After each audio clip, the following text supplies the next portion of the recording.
Hey hey hey, selamat datang di podcast GFM Talks. Di sini gue Dela dan temen gue Maul yang bakal ngebahas hal-hal seru tentang lingkungan yang gak bakal bikin ngebosenin. Oke, sekarang bahasannya rada serius nih Ul, tapi kita santai dulu gak sih? Waduh, siap gak nih? Mending kita mulai aja ya. Teman-teman, kali ini kita akan ngebahas tentang konstruksi gas rumah kaca. Oke, konstruksi. Di sini kalian pasti udah nggak asing kan dengan kata konstruksi.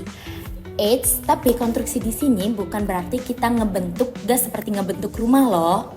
Wah, terus apa itu maksudnya, Del? Jadi konstruksi gas rumah kaca di sini adalah bagaimana gas-gas berbahaya itu terbentuk, menumpuk, dan akhirnya bikin planet kita makin panas. Dimana selama ini kita mendengar kata konstruksi hanya sekedar baja, beton, polusi, dan debu.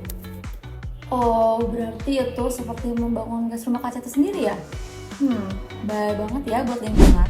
That's right, tapi tenang aja karena sekarang udah ada gerakan besar yang mengubah semua itu. Namanya konstruksi ramah lingkungan.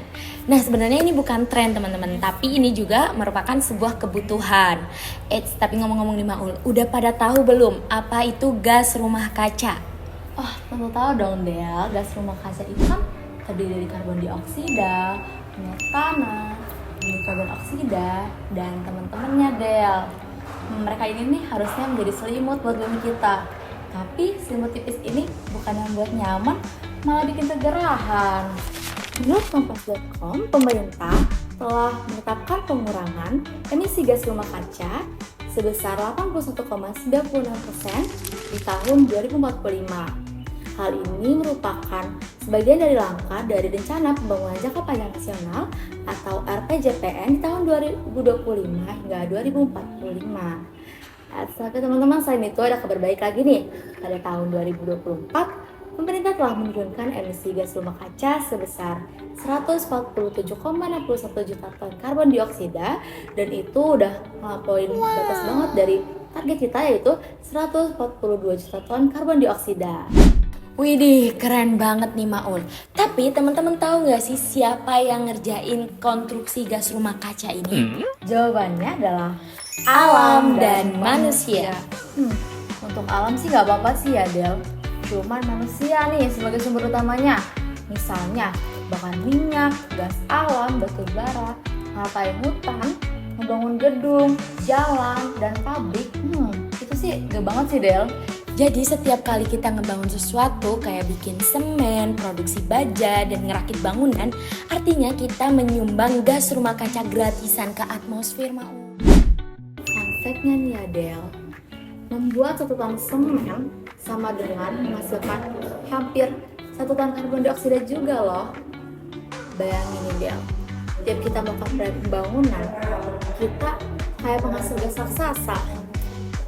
Tapi jangan panik nih teman-teman, karena sekarang udah banyak solusi kece untuk ngerim konstruksi gas rumah kaca ini, seperti bahan bangunan yang ramah lingkungan, desain bangunan yang hemat energi, bahkan proyek-proyek karbon netral alias emisinya nol.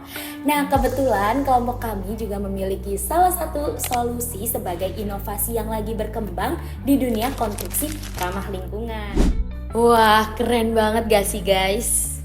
Waduh, ini sih kece abis. Jadi teman-teman, sebenarnya siapapun dapat menjadikan bumi kita lebih baik lagi dengan hal sederhana kayak gini loh. Bener banget, jadi kita semua bisa ikut ngerombak konstruksi gas rumah kaca. Mau lewat pilihan hidup kita sehari-hari, mau lewat teknologi, maupun sekedar lewat kesadaran. Karena apa nih Del? Karena perubahan besar itu dimulai dari langkah kecil. Oke guys, itu dulu obrolan kita hari ini. Kalau kamu suka jangan lupa share podcast ini ke teman-teman kamu. Dan ingat jaga bumi kita karena kita cuma punya satu. That's right.